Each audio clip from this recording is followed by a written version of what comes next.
In a world where you can get nearly 5% on your savings account, can travel the world for nearly free with travel rewards, paying off your home might be your biggest financial mistake. Welcome to the ultimate crowdsourced personal finance show. This is ChooseFI.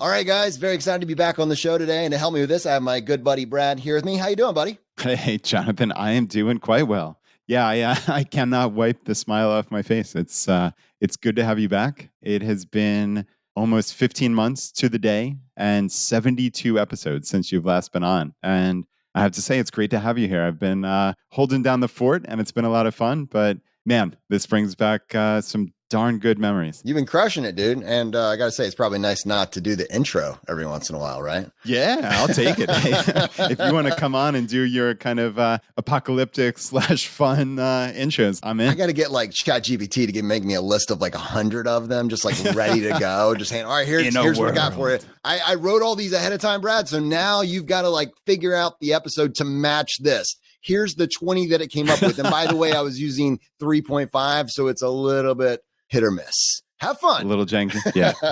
Oh, man. Yeah. If you can title the episodes and do the intros, I think we're in a lot better shape. But man, I think everybody wants to know what's going on in your life. I mean, I know it's a big, broad question, but how the heck are you? Doing well. Yeah, I'll try to answer it in 30 seconds or less. Yeah, no. Or maybe 30 minutes. We'll do. Right. It could go either way. So yeah, it's been a good year. I kind of took a step back this year, but at the same point, doubled down on some things. My kids are now, so Zachary was born when we started the show. They're like within like 8 months of us starting the show. And he is 6 years old now, a rising first grader, and is loving school. And I'm learning a lot about being a better person by watching him go through things. You know, it's weird, like how much as a parent you learn by watching your child go through things, and you know you did them differently and probably worse or maybe better sometimes. But at the same point, it's like your chance to like, oh, that's why my parents told me this, or oh, I get it now, or oh, buddy, we could do this so much, but you know you're trying to like help, but he doesn't get it, just like you didn't get it, and you don't have the words to communicate X, Y, Z, and so we're kind of like, you know, you talk about it out loud with other people to see if you're on the right track, but it's parenthood, man. You could make a show. Oh, they did. You could make a show. Yeah, it's crazy. You know, what's funny is I've been going back and listening to our earliest episodes, just trying to really glean some of the lessons from them, maybe even to kind of repurpose and repackage some of those early episodes. Because frankly, people who are finding the show now aren't going back 630 episodes. And there's just a lot of gold there. And it's funny because hearing you talking about Danny was pregnant at that point, at the very, very beginning. I mean, Zachary was still minus 5 months from being born. And yeah, to hear that he's now in first grade and going to be 7 years old, it's just, I mean, man, time flies, right? It absolutely does. And, you know, speaking of lessons learned, I'll give you an example that kind of ties to that. I had a parent-teacher conference. Okay. You know, you want the teacher just to tell you how incredible and perfect your child is in every aspect and every way, that there's nothing they could be doing better. Rarely the case because they're human. But in this case, we're sitting down, the teacher, who is a wonderful teacher, is doing a great job with this class.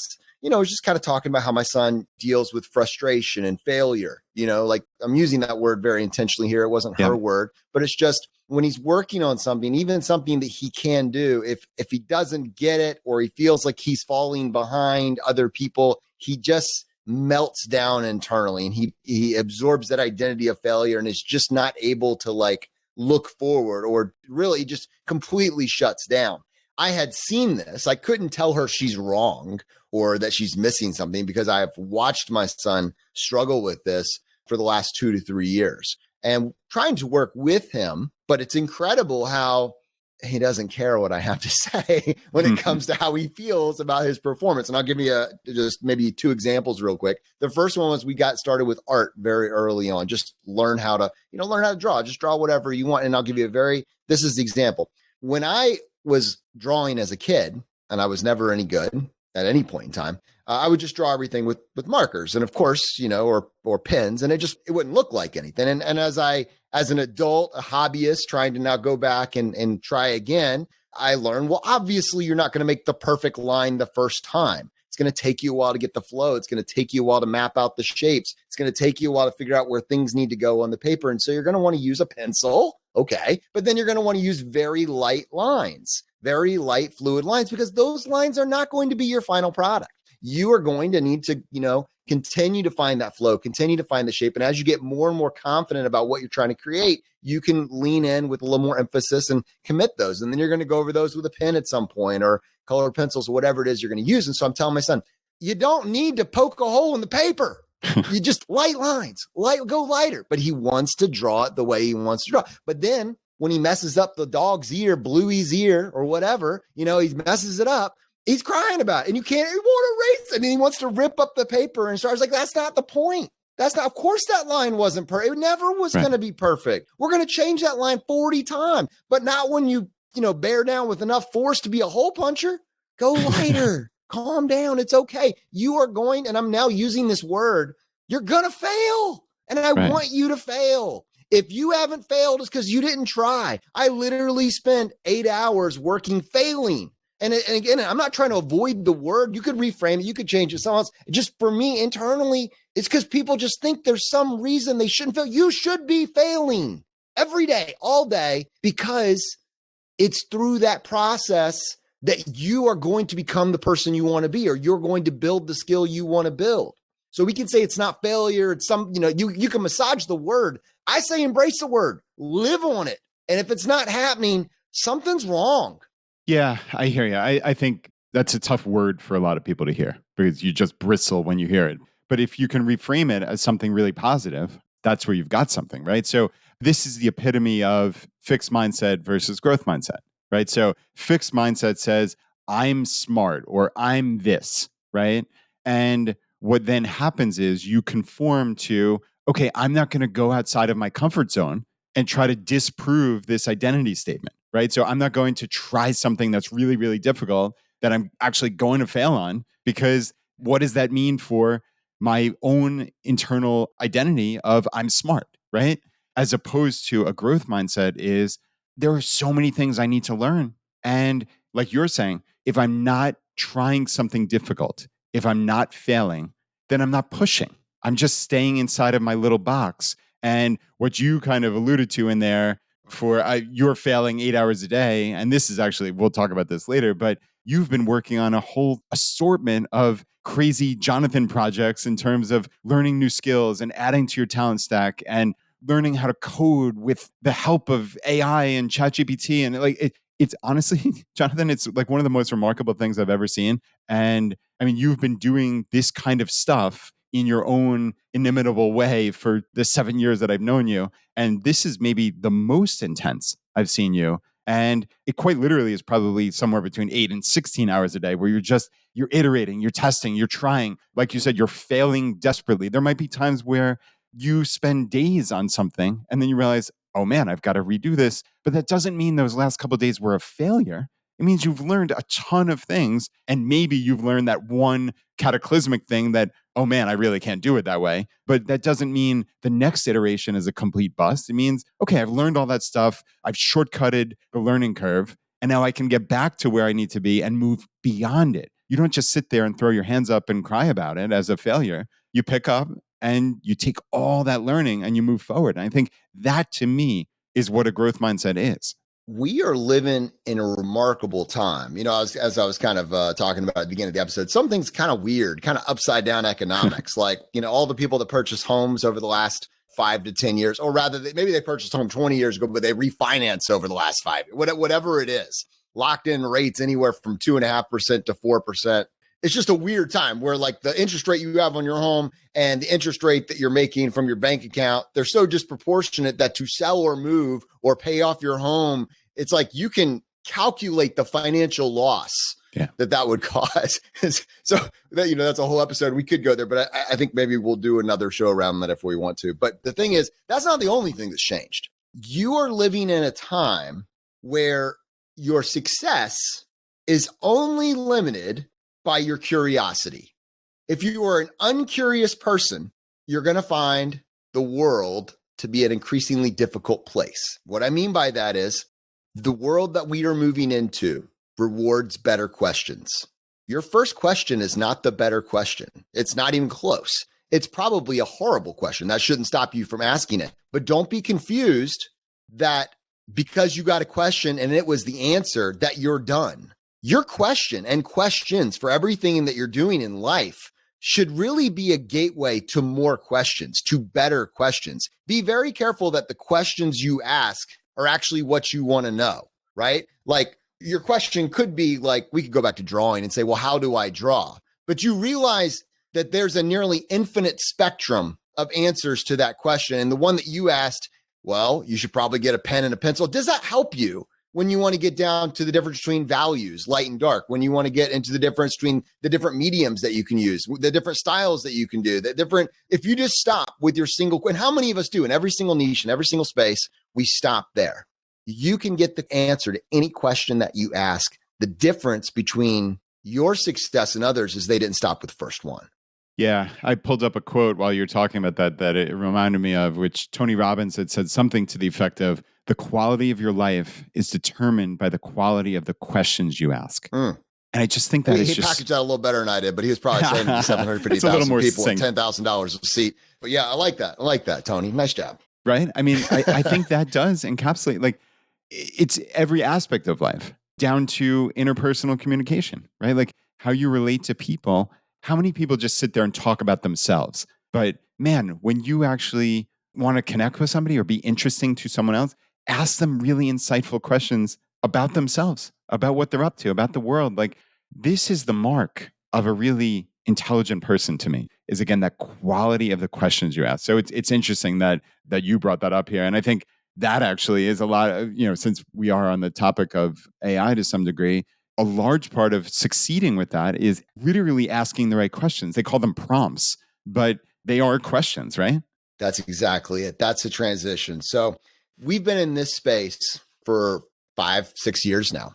And one of the things that I have always wanted to do to serve our community better is be able to deliver a back end that supports really what this movement is about. And I have been unable over those 4 or 5 years to be able to find the talent to be able to deliver that on time, on budget, and be able to have it be basically to what we had in our heads. You have a dream, you have a vision, something you would like to do, but you can't get it manifested for really, any price or any cost. The idea that, if you think about when we have these conversations, a lot of times these conversations continue offline, and there's this common theme where the sentence starts with, wouldn't it be cool if?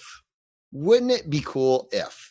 And we'll hash out the idea or the dream, and we'll flesh it out. Almost, that's an incredible idea.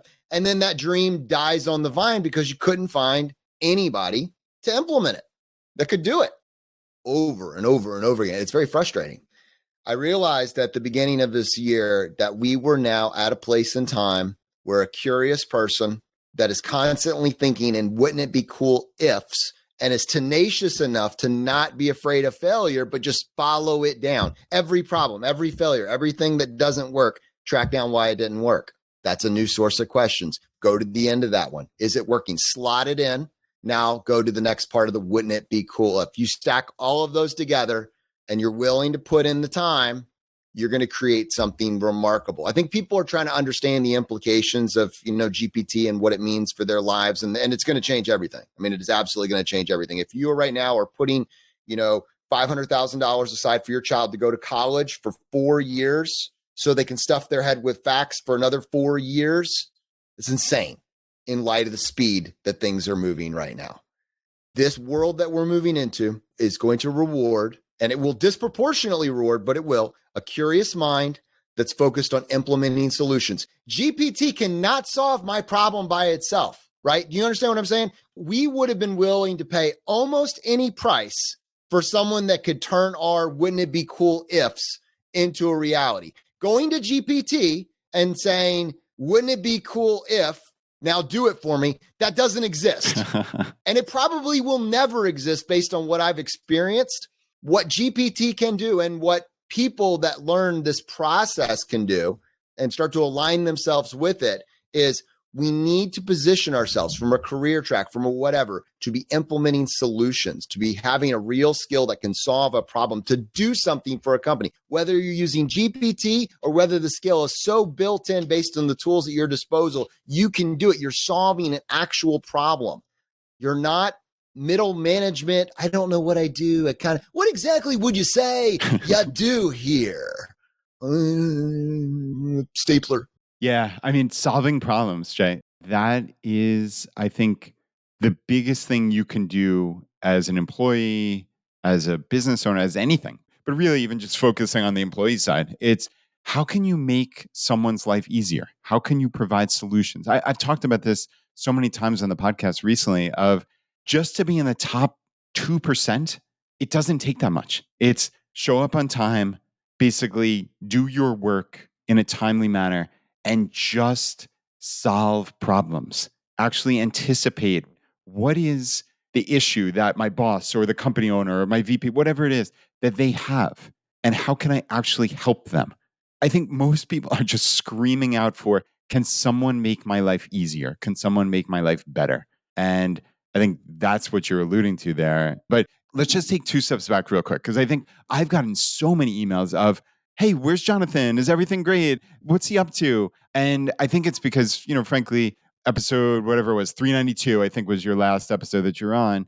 And it kind of came abruptly to people. And so naturally, when something like that happens, people are like, oh, what's going on? Is everything okay? I hope Brad and Jonathan are still good. And like, I've responded to every single person. We are still great friends. We've probably seen each other more in the last year than we have in the prior 3 years combined. And we still work. I mean, you've probably spent more hours on ChooseFI in the last year than the maybe year or two combined. And that's not to say you hadn't been working on ChooseFI a lot, because you always have been, but it just highlights how much time you have spent just learning this year. And again, it comes back to you're just a curious person. And it's what I admire most about you.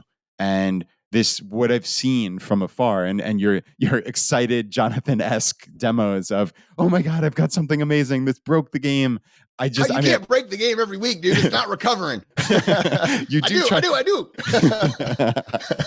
But yeah, it's been wild. So to allay everyone's fears, everything's wonderful. You just literally just step back from the on-air podcasting, but you are working as diligently for ChooseFI and our entire community as you ever have been. And it's really, really cool. And I think, again, I brought you back on. Hopefully this is not the first of the last time you're on. I hope you come back every couple months or as often as you'd love to join us. But I know how hard it is, frankly, to publish a podcast every week or multiple podcasts. And we did it for 6 years. And that's just really tiring to have the release schedule every week, and you have all these other things you're working on. So anyway, that is a very long kind of, okay, let's set the stage. And then how on earth, so 15 months ago, this was pre-ChatGPT, right? So when did, I mean, not pre-ChatGPT in the cosmic scheme of things, but certainly to the public at large. Isn't that insane though, that there was a that is that recent? Like it's before iPhone, after iPhone. Like, well, I had a BlackBerry. Okay, my friend. There was a still distinct separation in when things shifted. But this is even bigger. I mean, it really is even bigger. How you go from a pandemic that just is this massive demarcation. I mean, you have truly a before and after. And then as you're moving to the end of that, now suddenly again, demarcation again. Brad, can you have 2 demarcations? It's astonishing to think the whiplash that we should all be experiencing. And as I got wind of so first of all, when I took a step back, I needed to focus on an extended trip that I had coming up with family, and I needed to focus on building something on the back end that just took a lot of time for Talent Stacker. And we can come back and talk about that for a little bit. But suddenly I'm seeing that it's a new world we're living in. Like, something had been hanging over my head that wouldn't be cool if was keeping me from going to sleep at night, because I just couldn't get anybody to solve it. I mean, it just kept growing and growing and growing. And my time, Brad, I mean, I know how much work you put into doing this show. I think people appreciate between what you do with emailing, anybody that messages you on the newsletter, and setting up the guest and keeping the cadence of the show and supporting this community. It's an incredible lift. And we were keeping that going together, but on the back end, nothing was supporting the community on the back end. There wasn't any traction there. We could see that is the big thing. And there just wasn't, all right, pick me, choose me, I got this. It just wasn't happening. So suddenly I realized we're in a period of time now, and I got wind of this just through a couple small experiments where I wanted to make like a calculator or something else that was like a savings rate calculator. And suddenly I realized that we're at a time now where if you think that just learning to code is like a safe skill, this is a good thing, bad thing. There's a really positive thing here. AI can code better than you can. It can code better than every junior developer that's out there. Like, this is just the reality right now. Like, so if you're thinking just learning to code is safe, I have perfect syntax, I have perfect whatever. No, that ship sailed. It completely sailed. AI is way better at junior development stuff than junior developers. Senior develop, you should basically be in your mind right now saying, and unfortunately, this is challenging. So again, it rewards the curious mindset. You need to build a skill set that moves you to senior developer. And what that means is you got to think big picture. But you got to understand how the small picture works. You got to understand how the pieces all come together. But you got to be living in the wouldn't it be cool if space while aligning that with best practices and security and everything else. You're no longer responsible for syntax. I live in the wouldn't it be cool space. I hate syntax. I did never wanted to spend my life tracking down a semicolon, ever, right? And suddenly I realized my path has aligned. We are in a good place for this. And so I'm not saying this is easy, but I'm saying I realized that if I just was willing to dedicate 8, 10, 12 hours a day towards solid question asking and, implementing these ideas and testing them, I would be able to build something pretty spectacular that we just haven't seen before. And I kept getting small successes. And then I realized I went to Brad and I was like, yeah, dude, I can do this. I don't know how long it's going to take me to do this, but I can actually take every single little thing on our wouldn't it be cool if, and I can turn it around. And I would love to tell you that then 2 months later, we suddenly it's all good. We're here to announce. No, that's definitely not happening. But having said that, I've literally failed for 2,000 hours of work, right? Like failed forward. And I've built what I was trying to build, various versions of the website, various versions of the back end, I have built and then torn it down and then rebuild it about 7 or 8 or 9 or 10 times. Each time I have learned so much that was both useful and pointed me in the right direction, but completely unusable in its current form, but established a foundation that allowed me to build the next version in a way. And one thing I noticed, it's a pattern. It's not really relevant to this conversation, but I'll be able to tie it in its own way, is I kept realizing that instead of building the beautiful big thing that was perfect, which I could do, I could build one perfect monolithic thing. I wanted to go smaller and smaller and smaller and smaller and get the small thing perfect, the small thing totally dialed in, and then build the big, beautiful thing from a bunch of really, really perfect small things. All the small things could fail independently, which would give me a bunch of information about how to make them better. Then I could take the small thing, build another perfect small thing, from this final version. And so you start with these smallest common denominators and build out. And in the programming world, this is a combination of, you could call them components, or you could use something like object-oriented programming. These are different ways to think about it. But at the same point, I see the parallels between what I'm trying to describe on this other side. We always want to go to the final thing, and then we fail at the final thing. We say, I suck at that. I can't do it. I don't want to try it. And what we're saying is the small things are the big things. The small things are the big things. And getting the big things done require getting the small things so dialed in that you can automate them, or you have muscle memory to accomplish them. If you ever think the small things don't matter, if you ever move on to the next chapter in your life and you go right back to the big thing again, you're going to have the same lack of success that you did the first time around. It's always the small things. And you can do the small things for very cheaply, very inexpensively, very free, and then it frees you up when that moment is right, when opportunity is there, it frees you up to crush the big things when the time is right. Yeah, I love that. The small things are the big things. That's, I know I've used that quote numerous times over the years because I think it gets at something fundamental about life, right? And it does cut to just the fundamentals of any aspect. We could talk about personal finance, right? Like the small things are the big things. It's, as you would say, it's playing the ground game, right? Like, okay, obviously, right? You need to have a savings rate. You need to be saving money. You need to set things up on autopilot. You need to not be paying fees. You need to invest with a long-term mindset, right? Like there's no guy behind the guy. I think this is what everybody thinks is like there's some secret for oh, once you become wealthy, then everybody lets you into this secret party, and there's some like massive secret that you're going to get 20% returns every year by finding some super complex derivative nonsense. It's just not true. There's no guy behind the guide. There's no secret to anything. The secret is simplicity. The secret is cutting to the essence of something. The secret is practicing the fundamentals. I mean, Jonathan, it reminds me of the story of the famous UCLA basketball coach, John Wooden, who would literally take the best high school players in the country, bring them to UCLA, and start off the first practice teaching them how to put their socks on right. I mean, literally, that is the epitome of the small things are the big things. It's getting the fundamentals. It's dribbling properly with your right hand, dribbling properly with your left hand. Again, these are the best high school players in the country. He brings them to UCLA. They're expecting to learn some crazy behind the scenes thing, and they're learning how to put their socks on properly. If that doesn't describe it to you, I don't know what will.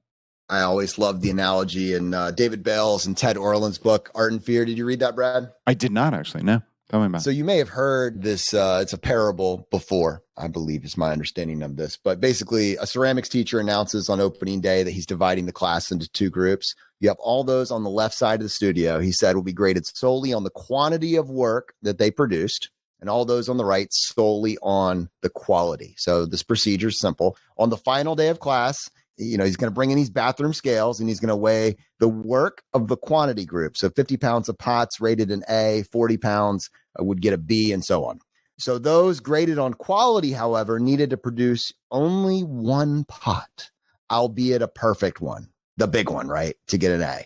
Well, it comes grading time, and you have this curious fact pattern that emerges. The works of highest quality, they were all produced by the group being graded for quantity. Yeah. And it seems that, while the quantity group was busily churning out piles of work and learning from their mistakes, insert failures here, the quality group just sat theorizing about perfection.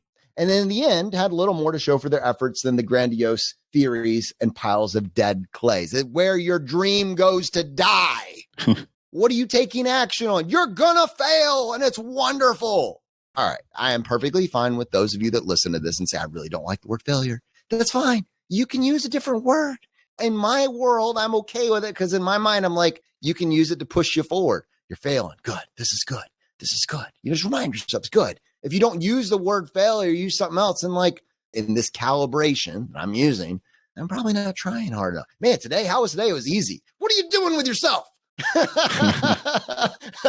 What a waste. Oh man. Yeah, no, it is true. It's such an interesting thing because I think so many of us are locked in that fixed mindset where failure, like I said, you just kind of bristle at it originally. But I think any type of introspection on it comes to this conclusion that you have to be trying new things. You have to be trying more and more difficult things, right? It doesn't mean try the most difficult thing tomorrow. You're going to throw your hands up. But there's like a series of iterative steps of learning a skill. And it's leaning out over that edge just a little bit to try something that's 5-10% too difficult for you now. But then you lean into it, you learn, and then you master that and you move on. And I mean, Jonathan, for all the people in the audience here who frankly are brand new to ChooseFI in the last 15 months, which has got to be a pretty significant amount. I mean, obviously, I imagine most people have gone back and listened to prior episodes. But for people who don't know you, yeah, we're talking about here, you've spent 2,000 hours learning how to code with the help of ChatGPT, which is remarkable. But let's not have anyone forget, 7 years ago when I met you, you were a pharmacist working in a big box retail pharmacy, and you were still paying off student loan debt. You had $168,000 of student loan debt that you paid down with crazy intensity. And then you became a podcaster on what wound up turning into one of the biggest podcasts, I guess, in the world. And you left pharmacy, right? And you learned all of these other skills in podcast creation, podcast editing, podcasting generally, website creation, and just like a series, hundreds and hundreds of unique skills. And now you're on something totally different. Obviously, it's tangentially related, clearly, but just again, hundreds of new skills. And I think most people get caught up in I am X, I am an accountant, I am whatever. And I mean, just the number of transformations I've seen you make in these 7 years. I literally met you almost 7 years ago to the day. That's what's wild. It's probably 7 years and 2 months. And the transformations have been amazing. You can always tell, dude, when you're like, when we got video on the back end and you're like, oh, dude, I'm setting up. This dude's about to get started on a monologue right here. It's crazy. I don't have an identity statement, and I'm a pharmacist. I'm sure there was a time when I did, but I think every pharmacist that works in retail right now can probably identify with the statement that they know that 90% of what they actually do with their 9 to 5 or 8 to 8 or 10 p.m. to 8 a.m. or whatever crazy shift they got. 90% of what they could do can and is done far better by a computer using an automated system. What they actually do with their time, which basically looks like have text on a screen, match up a pill image, fix the printer, adjudicate the insurance, ring up people at the register. I'm not saying this is what pharmacists are trained to do. I'm just saying in a retail setting, it's like the lowest common denominator of your skills. Yeah. You're a very highly paid widget in a very, very expensive machine, and you should feel very threatened because you are. Your job will be automated out. It will, because there wasn't much being brought to the table. What you were being compensated for had nothing to do with your knowledge base and entirely to do with your license of separation and the big box store pharmacy's ability to figure out how to automate you out. There were some laws that kept them from doing that. Every day, they've got lobbyists in there trying to figure out how to, squeeze you a little bit more, get you out of the way a little bit more, how to increase their own profit margins for their share, which, okay, I'm just saying this is a reality, and it's a reality in all of the medical industry. And so what I'm saying is right now, with what's happening, people that held onto these identity statements based on this degree that was very hard to get, based on a bunch of knowledge that was stuffed in their head, are actually the ones that are highest at risk right now for being replaced. I'm talking to a radiologist friend of mine. He's talking to me about how GPT and AI is doing a actually really, really good job with diagnostics and images and all. Yeah, you better believe it. You better believe that if your identity statement is wrapped up in a bunch of knowledge that you learned over the last 10 to 15 years, and you're just paid because you theoretically have this knowledge, you are at risk. And for you to tie your life to that static identity statement, it's not going to end well. It's not going to end well. The people that are going to be the most secure are not the ones that are paid based on a degree or a title, but are based on skills and implementations and solutions. Notice I'm not saying that they're based on their ability to use GPT, although I'm sure as we proceed into the future, this will happen. I'm saying your ability to do something, not your license, not your long degree. Most of us know that the educational process is bloated, overly long, filled with like regurgitation of stuff you learned at high school, which is filled with regurgitation of stuff you learned in elementary school. How many times do you need to take world history? I get it, right? Like this is the reality of this. 4 years in college after 12 years in high school, and then now for a official licensing degree, another 4 to 8 year track before you're allowed to earn $1 to start paying off your student loans, 15 years to climb out of that hole. And now you're making the big bucks at the ripe young age of 42. Are you insane with how fast the world is moving? Now, for those that are in that position, you caught it right now. This is still early days. It has never been easier to make a pivot, but you need to start thinking in terms of what exactly would you say you do here? And if you're thinking, well, the only reason that it works is because of my license, because of my legal whatever, because of this is what protects me, you need to just take a hard look in that and say, well, what's going to happen as this proceeds? If you're a lawyer, right, and law's been pressed really, really hard, what's going to happen as people start to realize they can take their questions to GPT and they don't need as much counsel? And so all the junior law stuff kind of gets sold out. What are the lawyers that are safe? The ones that are bringing in the bucks because they're closing deals. Right. But again, that's a solution. And there's a lot of overhead and a lot of corporations. You just really need to take a hard look at how is my industry going to be affected? And then again, what would I say I do here?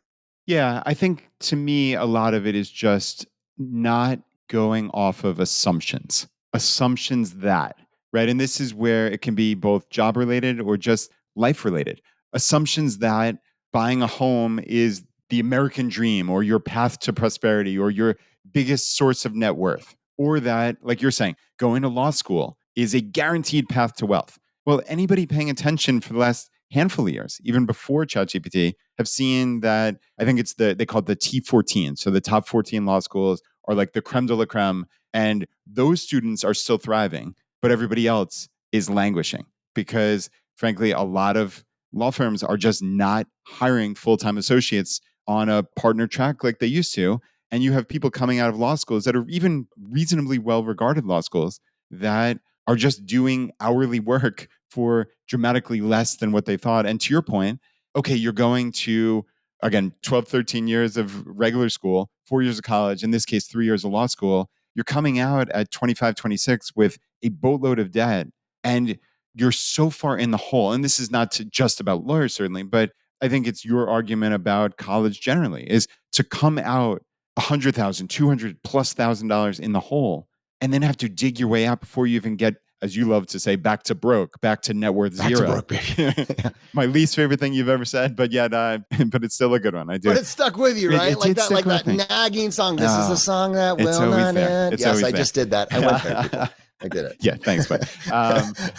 And I think the picture you were painting about people in the medical profession, right? Like you could be in your mid 30s or later before you start. Whereas, and this is getting back to the fundamentals of FI for a second, which is if you have a 50% savings rate, you will reach FI in about 14 years. Okay. This is for everyone. And that's a really remarkable thing, right? 50% savings rate equals a 14-year working career. Period. End of story. Now, if you can get that knowledge in the head of a 17-year-old before they go to college, that can be a life-changing decision for them, a series of life-changing decisions. So if you have curiosity, right? You have a growth mindset, you have curiosity, this appeals to you. You're actually kind of relieved to hear that the path to success is not a 16-year track and $200,000, $300,000 in student debt. If that was like, oh, okay, well, that's that glass is half full there. The one thing you need to have is, on top of what we just said, is time. It is your most precious, non-renewable resource.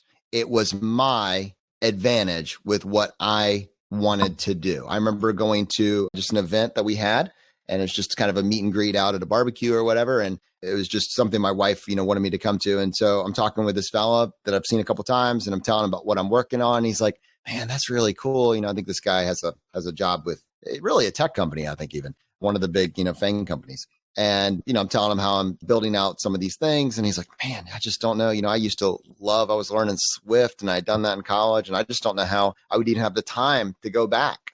Right. Yeah. I hear you. Time is your most precious, non-renewable resource. What are you doing to claw back your time? Right. That's kind of, we'll pick up this conversation and do it another day, but I just want to leave people, and I'll give you final thoughts on this, but I want to leave people with that as well, in that everything we're talking about on the show is predicated on getting you more of your most precious non-renewable resource. You can have a second, a third, a fourth, a fifth act, but all of that is predicated on, if you don't have time now, starting to make simple choices aggregated together to give you back some of it. Yeah. And then what are you going to do with that some of it? Well, let's leverage that. Let's invest in that. Even if we fill up our free time, let's fill it up in a way that we can then repeat the process and get more. Right. And that's that kind of flywheel effect for increasing levels of freedom all along the path to complete financial independence. Yeah. Yeah. I love that concept of freeing up time. And I think my mind is going a million different places, because I think one thing I've introduced to the community here is something that Mr. Money Mustache brought to us, which is a phrase called the skill of spending. Okay. And to me, this is one of the most interesting phrases I've heard in a while as it relates to FI, because I think there's this dual aspect of the skill of spending. So on the front side, at the beginning part of your journey to FI, it's about becoming more optimized. And again, nothing about FI is depriving yourself or shaped around deprivation, but you have to be clear that if you're living paycheck to paycheck or you're going into the red every month, you need to stop the madness, basically, right? You're in your hair's on fire type situation, and you have to become smarter with your spending. Of course, you can always earn more money, et cetera, et cetera. We have plenty of ways to do that. But realistically, the low-hanging fruit is you're spending like a drunken sailor and you have to make changes, right? So you have to be smart with that skill of spending. And then also, like you're talking about with time, Jonathan, is you have to put things on autopilot. You can't be constantly focused on your personal finance. Like I don't spend that much time on my finances at all because it all operates. It's this wonderful, smooth operation that's happening in the background. And I take my little tiny lizard brain out of it and don't let emotions come into it, right? And it just works. I don't have to spend time.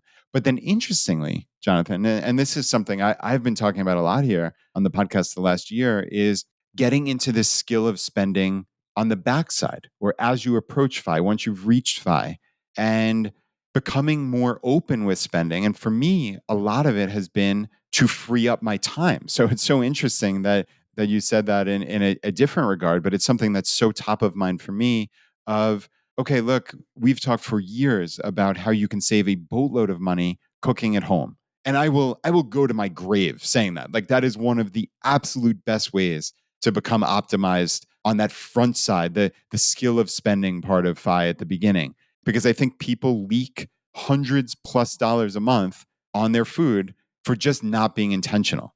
But frankly, we're now at a point where our lives are busy, our kids are going constantly to and from, and to cook dinner all the time and then to clean up, even when you're optimized, it's taking up time that we don't have. And now we're at a point in our financial lives where we're able to say from a position of strength. And Jonathan, that's the important thing. This is not just, hey, we're listing to and from and we're just spending wildly. We're saying very intentionally, okay, that $2 per person per meal that we used to spend, which is now probably inflated to maybe $3 per person per meal, let's say, we're okay with that being $4 or $5 per person per meal. If it means it buys us back some time, we're okay with hiring a cleaning service for the first time in our lives at like 44 years old to have cleaners come in the house once a month because those couple of hours are worth that money offset to us. So Laura and I have been looking for ways to buy back our time because that truly is the one resource you cannot get back. I've been resistant on the home cleaner thing. Not that I like have a leg to stand on in terms of my own personal participation in the home cleaning process. I get that, but I've been like resistant to it. And my wife was wanting to have someone come in as we're going to have someone come in, over the holidays there. And I remember us just kind of going back and forth on that. So I appreciate you giving me license to consider that, Brad. It is interesting, though. The point is never to deprive yourself of anything. It wasn't the point. It was like, what do you value? And is all the things you're doing now, are you extracting enough value from that to justify what it could potentially complicate things, later on. And then from a place of abundance, realize because we did XYZ steps over this period of time, we have a lot more options now. And so there's seasons, there's seasons inside of seasons, but there's a very intentional period of time where you're automating these things, you're focusing on the small things, and you realize you've done that and you have this legroom. You can decide whether you're going to double down on that or whether or not you're at the place where you can kind of, open up a little bit, expand to some additional things. The parallels there are very much the same. It's this flywheel concept. I think I've heard you talk about this on the show a couple of times. In fact, I think you brought Nathan Barry on and did a wonderful episode. Yeah, episode 455, which was a really great one. And I remember the first version of that concept I heard was a Zig Ziglar quote where he used to talk about when you're pumping the well, and the first couple of times you pump it, nothing comes out. And then you get a drop, and then you keep pumping it, and then suddenly it's flowing. And you don't have to do anything about the flow. In fact, you're going to have to shut it off. That's what we want. That's what we want everywhere. But we're going to start with these small things. We're going to get these things automated. We're talking about our money. You got a bunch of extra money. Is it just sitting in your bank account doing nothing? I mean, you'd be getting 5% right now. ChooseFI.com/CIT. Check it out. Yeah. See what it's a variable offer. I remember when it was down to like 0.05. Well, yeah. Isn't that wild? It's funny because I know when I graduated college, there was the first online bank, ING Direct, and it was like 5%. And then we've been in the wilderness for 20 years now, which is crazy. I never thought, I always thought I'd look back and like, oh, remember the days. And now, I think, so we're recording this on November 16th. And CIT's Platinum account has 5.05%. I mean, that's the account that I use now. It's amazing. So yeah. All right, we got to do this, man. I was having this conversation with my wife in the car. I was like, pay off the mortgage, not pay off the mortgage. That sort of thing. One of those You types of guys deals. have always gone back and forth with this, right? I've always thought that, of course, I'm going to pay off the mortgage. At my heart, at the very core of the core, prior to FI, coming out of like a Dave Ramsey kind of mindset, Financial Peace University graduate over here. I was thinking, going to pay off the house. It's one of the baby steps. Got to pay off the house. And all right, if you're still there, I'm not saying I'm even opposed. I'm just saying, let's say you have a $350,000 mortgage. Now let's assume, just really solidify this, that you itemize your taxes. All right. Now that might be a leap. That's not going to apply to everybody, but let's say you itemize your taxes on top of this. So in this scenario, you're not doing the standard deduction. You're itemizing your taxes. Yeah. And Jonathan, just to be clear, so you're talking about basically the standard deduction. Let's say we'll talk married filing joint. So for 2023, the standard deduction is $27,700, which is actually really pretty remarkable. And that means if you add together all of what would be your other possible deductions that could go towards this, like mortgage interest, state taxes, et cetera, there are a whole bunch of things that go into itemizing your deductions.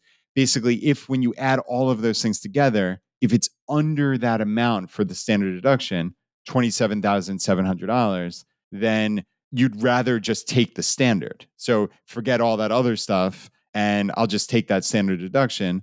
But I guess you're saying in this scenario that you're going to mock up here, all of your itemized deductions put together get you right there. And now you're talking above and beyond that is potentially additional, let's say, mortgage interest in this case. So we're setting up an interesting hypothetical, but I think it's important to just be clear of what we're doing. It's an interesting one. I don't think it's a total straw man for various people out there. Like, there's people in the audience that are going to probably had versions of this, but I just kind of took it a little bit farther than my wife. And I just wanted to tell her, in this hypothetical scenario, paying off your mortgage would cost you, quite literally cost you more each year than it would to not.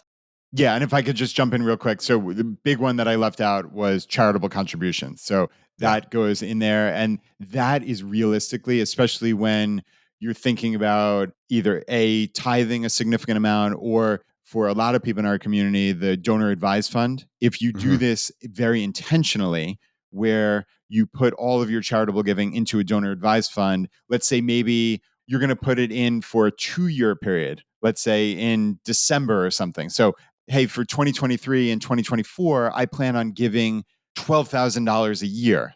I'm making this up.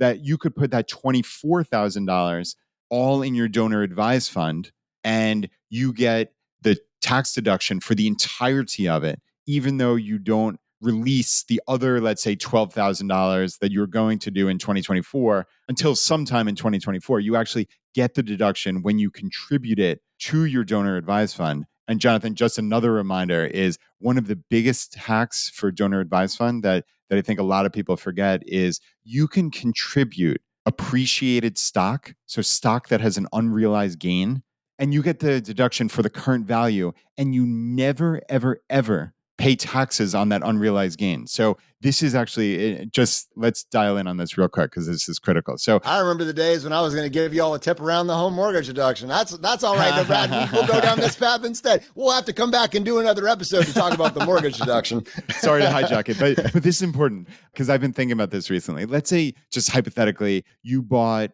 a stock for $1,000. Okay. Years ago, you bought it for $1,000 and now it's worth today $24,000. So normally, what I think a lot of people would think they had to do was sell the stock. They would have to pay, in this case, long-term capital gains on the $23,000 gain. So the sales price less the basis of $1,000. So you'd have to pay, let's say, 15% tax on $23,000, right? So we're talking almost $4,000 in tax. And then you'd make your charitable contribution from either that, let's say, $20,000 that's left over in cash, and then you'd maybe have to pony up another $4,000 from your bank account if you truly wanted to make this $24,000 charitable contribution. But realistically, you'd have to pay, in that scenario, like I said, 15% tax on a $23,000 gain. Now, what's great about donor advised fund is you can actually just contribute that appreciated stock, the $24,000 of appreciated stock, to your donor advised fund. And Jonathan, this is music to your ears. that $23,000 capital gain that was unrealized and built in there, poof, it's gone. You never have to pay That's awesome, taxes on it. Never, ever, ever. It's just gone. So anyone who makes significant charitable contributions, which is a lot of people in our community, probably most people in our community, this is the hack to end all hacks. Because if you have any type of unrealized gains in your stocks, I believe you could do this with mutual funds. I don't see why not, but I don't have any personal experience with that. But man, this is an absolute no-brainer. So let me ask you a question about that. So that would be much easier if your appreciated stock is in the same account, whatever provider as the donor advised fund. So for instance, your stocks are held at Vanguard, your donor advised fund is Vanguard, your stocks are held at Fidelity, your donor advised fund is at Fidelity. Would that be the implications, right? Or yeah, so it is much easier, dramatically easier. But my very strong understanding, almost certainty, is that it is doable otherwise, but you have to a lot more time. So if you're thinking about doing this on December 27th and you're going from Vanguard to Fidelity Charitable, probably not going to work. If you started in November, then I suspect it's very doable and pretty easy. Do you think, and I'm not going to pin you to this, but for that sort of thing, right? Because you can imagine someone has their very whatever regular investments that predictably happen at one institution, and then maybe they have the more speculative ones where they, invested $1 million to make, $10, that sort of thing over here in Robinhood, whatever it is. They have their speculation. But anyways, they had this runaway and they're like, yeah, this is the one. This is the one I want to put over there. Does that sound or feel like that's going to be more like a paper process where you're going to go to Fidelity, you're going to get the form, you're going to fill all this out? Or do you think that's something that can be handled, via transfer? I suspect there's an electronic way to do it. Okay. Yeah, as the audience can tell, we're doing this off the top of our heads. But you guys didn't do some deep preparation for this? Yeah. It was a sidebar. It was a sidebar for a sidebar. 7 sidebars down the road. But it is really critical information. And yeah, I have my donor advised fund through Fidelity because that is the least expensive fee version that I found. Fidelity's making things crazy easy. Yeah. I mean, they just work really, really, really well. They do really, really work. Health savings accounts, donor advised funds, investment accounts. In fact, with their sweep accounts, I think they even have access to like 9 different. So if you're trying to work around that whole, the FDIC it was in the news a while back around all these Silicon Valley banks being over the 250K. So when the bank crisis was happening, they were all going to theoretically lose their deposits. So the billionaires told us that we all needed to save them and do a once in a lifetime, whatever. Anyways, so when that happened, one thing that I became aware of is Fidelity actually has like 9 different products that all are loosely in this thing. So if they had known about that, they could have gotten that $250,000 limit times 9 spread out over the various products. Now, this is a sidebar for a sidebar for a sidebar, but I read it somewhere on the internet, so it must be true. Well, that's interesting. I did not know that about Fidelity, but I know companies like Wealthfront, some of these automated investment firms, Wealthfront for sure has it. They have, I'm looking at their website right now, they have up to $8 million FDIC insurance through partner banks. So essentially, they've partnered with a number of banks. So therefore, you're not limited to the 250,000 FDIC insurance, or I guess it's 500,000 for a couple from your one bank. They basically partner with, who knows, it's probably 16 or 32, I guess, depending on which limit they're talking about there, but 16 or 32 different banks. And theoretically, yes, if you had $8 million in cash sitting around that wasn't invested otherwise, you would have the FDIC insurance on all of it, which is pretty great. Maybe Fidelity has it, but yeah, I wasn't aware of that. All right, Brett, can I talk about my little home mortgage conversation here? Sorry, man. Let's go back to it. All right. I'm sure it's going to be enthralling. It is. All right. So they've done all the things, the monies from donor advised funds, et cetera, et cetera. They meet this hypothetical criteria one way or another, super tither, whatever it is. They have a $350,000 mortgage. They have, in various accounts, the ability to pay off the mortgage. They can pay it off. It's making 5% currently. It's spread out over 2 savings accounts or 1 CD in a savings account. They could do it. It's making 5%. They're having the conversation. They're saying, well, all right, so this $350,000 mortgage at our 3.25% interest rate is costing us in interest. And again, interest rates now are 8%. So if they want to undo this later, they're going to go from 3.25 to 8. So anyways, second look. Right. This is an irrevocable decision. This is that's the cheapest money you're going to have in the foreseeable future. They've got it locked in for 30 years at 3.25, savings account at 5%, market rate for a refinance at like 6 or 7 or 8%. Okay. They're paying though each year $11,375 in interest. That's the 3.25% interest on a $350,000 mortgage. They have the $350,000 making 5% guaranteed in FDIC insured banks. Yeah. So $17,500 in income a year on that $350K, not insignificant. So there's a profit there. So there would be the loss of that $6,000 in income, right, for that decision.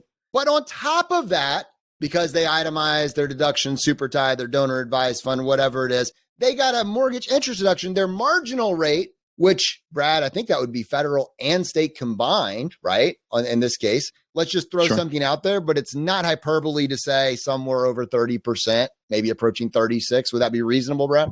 Yeah, I think it's probably reasonable. Yeah, a 30% Fed and state for marginal rate. So marginal is the next dollar. I think most people are probably, without looking at the tax brackets, in the 22 or 24% marginal tax bracket. A lot of people are. And then you add state in. I know our state is, you're in the 5-6% for state. So yeah, it's not unreasonable to say 27 to 30%. So just for the ease of your calculation, say 30%.